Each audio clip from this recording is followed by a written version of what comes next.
This is the 18 WJTS News. In tonight's news, the Southeast DuBois School Board met Wednesday night. An Orleans man is arrested after leading police on a long chase in a stolen vehicle. And a semi-truck runs through the Wendy's in Dale. In sports, Kurt Gooksell talks with Jasper head football coach Tony Lewis, previewing the upcoming game with Boonville. And on WJTS Informed tonight, Deb Capps and Jan Slifer join us to talk about breast cancer financial assistance through TRICAP. All this and more coming up next on the 18 WJTS News.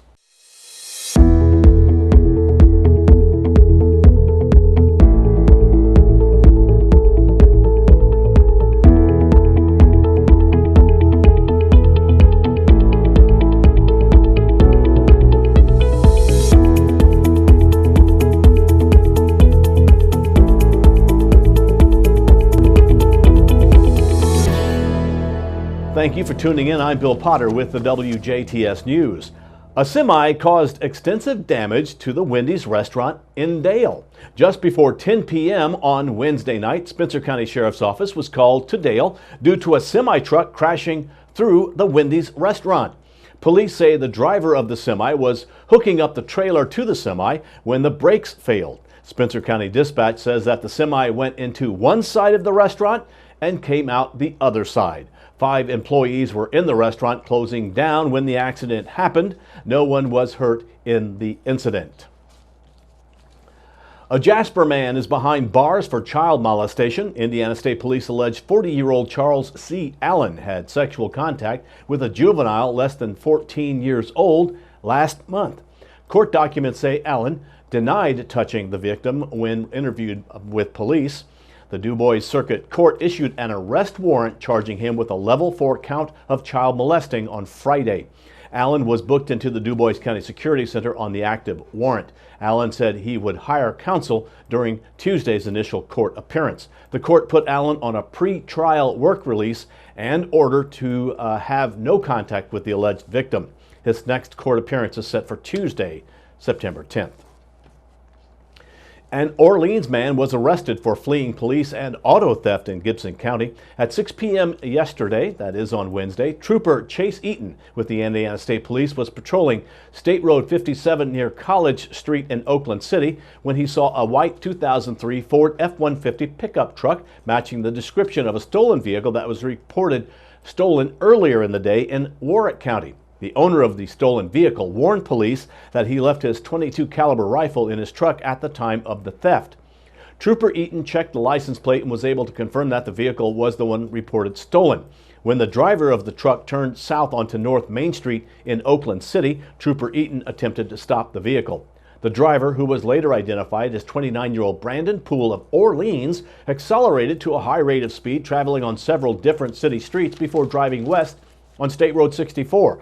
Poole then drove south onto Franklin Street, passing Wood Memorial High School. Poole then left the city limits and began driving east on County Road 200 South. Poole continued east at speeds of over 85 miles per hour before heading north into a disked field about a quarter of a mile west of County Road 1300 East.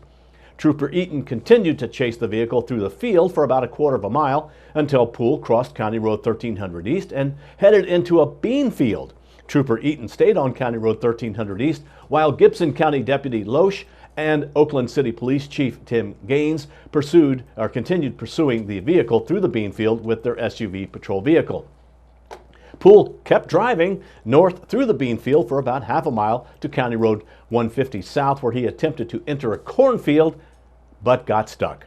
He was arrested without any further incident. After further investigation, it was revealed that Poole had 3 outstanding warrants out of Lawrence County. Poole was taken to the Gibson County Jail, where he is charged with a Class C felony count of resisting law enforcement with a vehicle, a Class C felony count of theft of a firearm, a Class B misdemeanor count of reckless driving, and a Class C felony count of auto theft. The Southeast DuBois School Board held their regular monthly meeting on Wednesday night. Usual business took place with purchase request resulting in $7,223 across the school board, as well as professional leave, facility use, and field trip requests.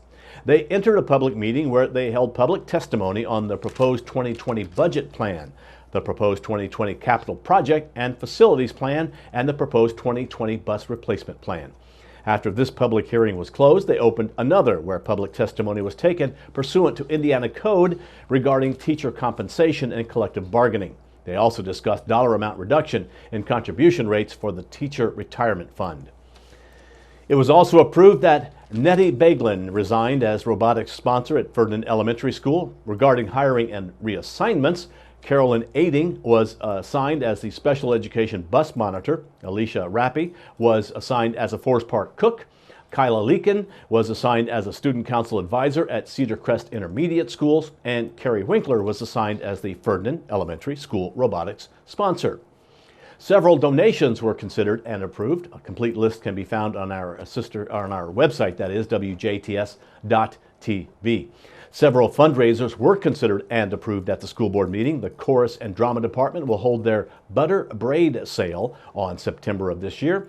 The Forest Park High School will hold the Ford Drive for Your School fundraiser on September 14th, and the FFA department will conduct its annual fruit sale in December of this year. It was also approved to reimburse Beth Deschamps for the purchase of art frames in the amount of $1,400. A bid for a bus route was also approved. Turning to Indiana school news, less than half of Indiana students met expected achievement levels on the state's new standardized tests. Statewide iLearn exam results released Wednesday reveal that 47.9% of students in 3rd grade to 4th grade met or exceeded proficiency standards in language arts, 47.8% in math. These numbers are both more than 10 percentage points lower than the passing rates for last year's pass or fail ISTEP exam. Almost 500,000 Indiana students took the test this year. The Republican-dominated legislature ordered it to replace the ISTEP exam in 2017. iLearn is computer adaptive, which means questions can change depending on if the students answer a previous question correctly. State officials say it will assess student abilities better than ISTEP, which gave everybody the same questions.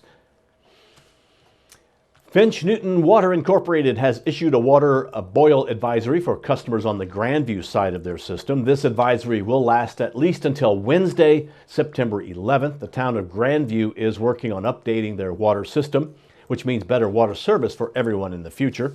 Customers should boil all cooking and drinking water for about 5 minutes before using.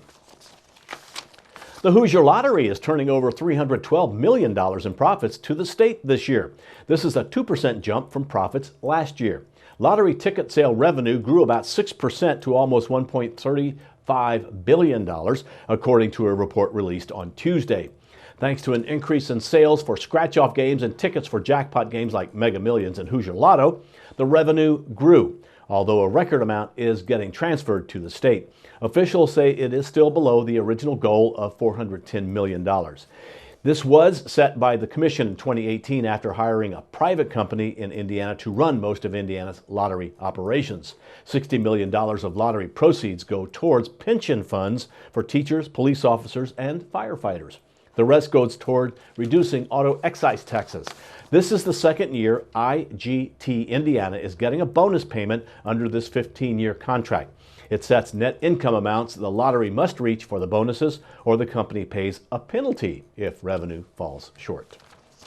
That is a look at news. Now stay tuned. Weather and sports are still to come on 18 WJTS News.